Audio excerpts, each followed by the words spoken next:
प्रिय विद्यार्थियों, पिछले शीर्षक में हमने जहांगीर के शासन की तथा उसके 12 अध्यादेशों व साम्राज्य विस्तार के बारे में चर्चा की थी। जहांगीर के शासन की एक महत्वपूर्ण विशेषता रही है कि उसके शासनकाल में नूरजहां का प्रभाव शासन पर स्पष्ट तौर देखा जाता है और कई इतिहासकारों का, कई समकालीन विद्वानों का यह मानना रहा है कि नूरजहां का जहांगीर पर पूर्ण प्रभाव था और वह शासन में हस्तक्षेप ही नहीं करती थी, बल्कि जो भी आदेश जारी होते थे उन पर नूरजहां की मोहर भी लगती थी। हम समझ सकते हैं कि उस काल में नूरजहां कितनी प्रभावशाली रही होगी। इस संदर्भ में यद्यपि समकालीन विद्वानों के अलग अलग मत हैं, फिर भी हम विभिन्न मतों के आधार पर चर्चा करेंगे और एक निष्कर्ष पर पहुंचने का प्रयास करेंगे कि किस सीमा तक शासन पर नूरजहां का प्रभाव स्थापित था। नूरजहां का बचपन का नाम और जहांगीर द्वारा प्रदत्त उपाधि से पूर्व जो नाम था वह था मेहरुनिसा। नूरजहां के पिता फारस से हिंदुस्तान आए थे और नूरजहां के पिता का नाम गियास बेग था, जिसे बाद में जहांगीर ने एतमादुद्दौला की उपाधि दी और बाद में हम उसे गियास बेग को एतमादुद्दौला के रूप में भी जानते हैं। नूरजहां की शादी पहले अली कुली बेग से हुई थी और अली कुली बेग का पूरा नाम था अली कुली बेग इस्तालजू।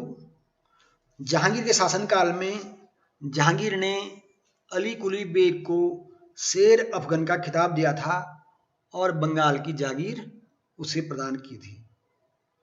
बाद में जब बंगाल की जागीर पर रहते हुए शेर अफगन ने कुछ विद्रोही प्रवृत्तियां दिखाई तो जहांगीर ने कुतुबुद्दीन खान को शेर अफगन के मामलों की जांच के लिए भेजा।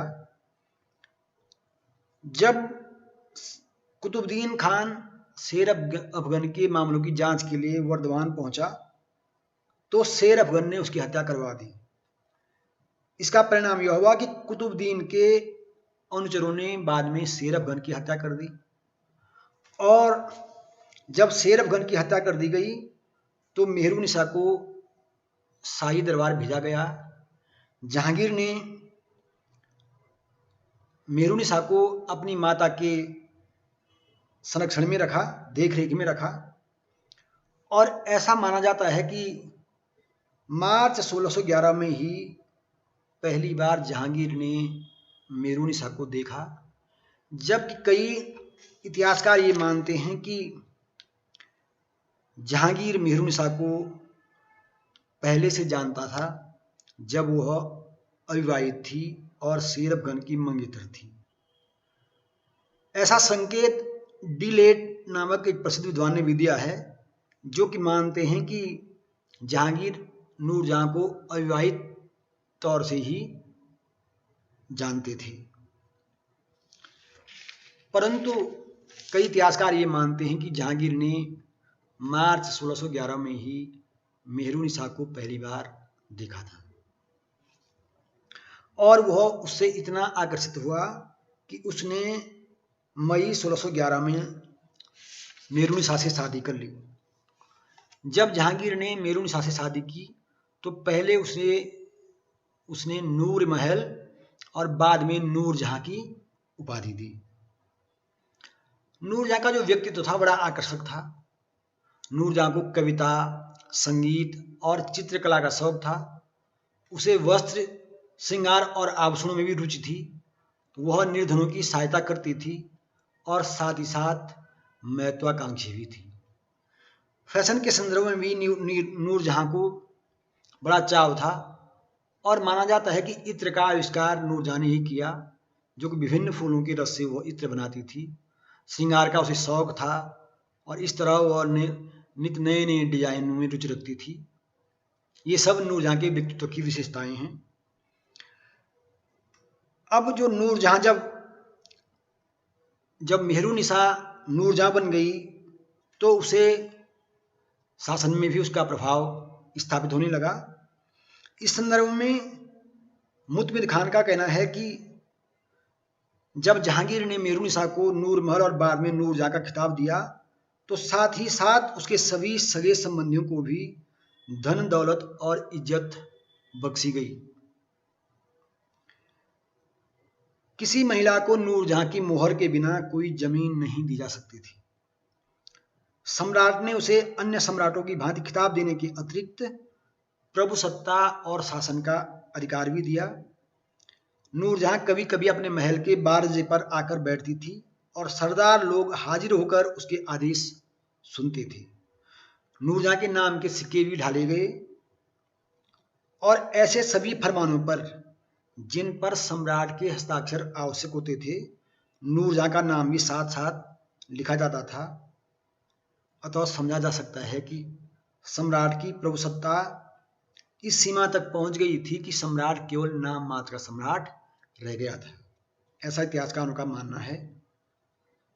कुछ ये आरोप लगाते हैं कि नूरजहां पूर्णतया जहांगीर पर छाई हुई थी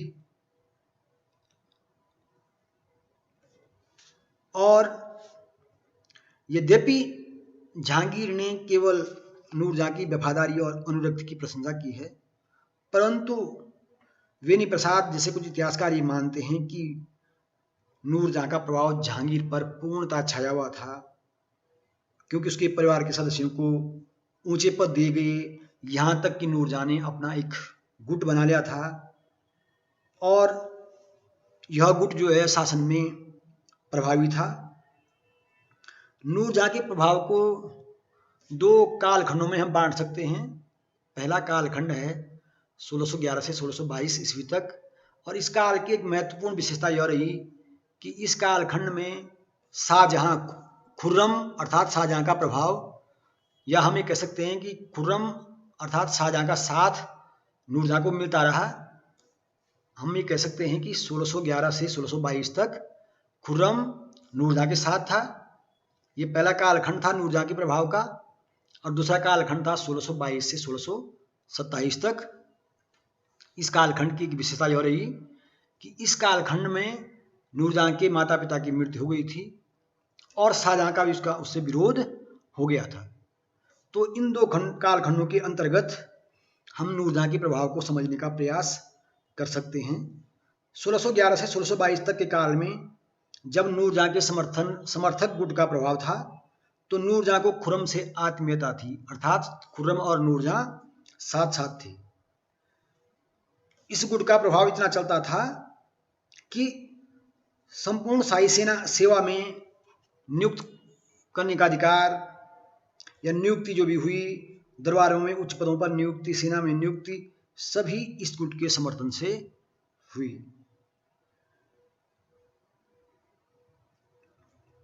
फ्रांसिस्को पेलसाल का कहना भी है कि नूरजहां के समर्थकों को भली भांति पुरस्कृत किया गया।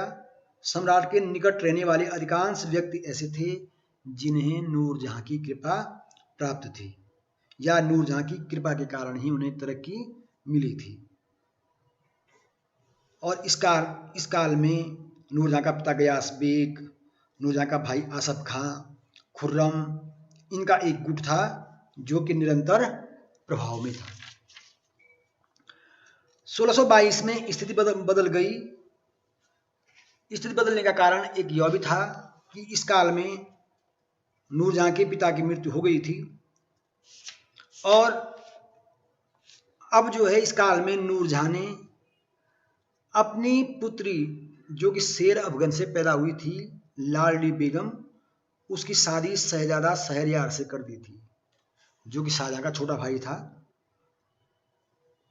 अब नूरजहां की महत्वाकांक्षाओं में परिवर्तन आ गया था।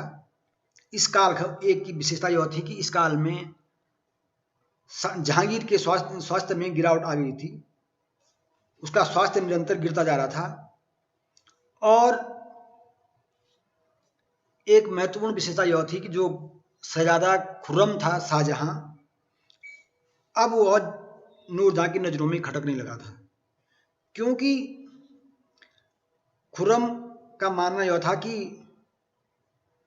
नूरजहां शहरयार को बादशाह बनाना चाहती थी, क्योंकि शहरयार नूरजहां का दामाद था।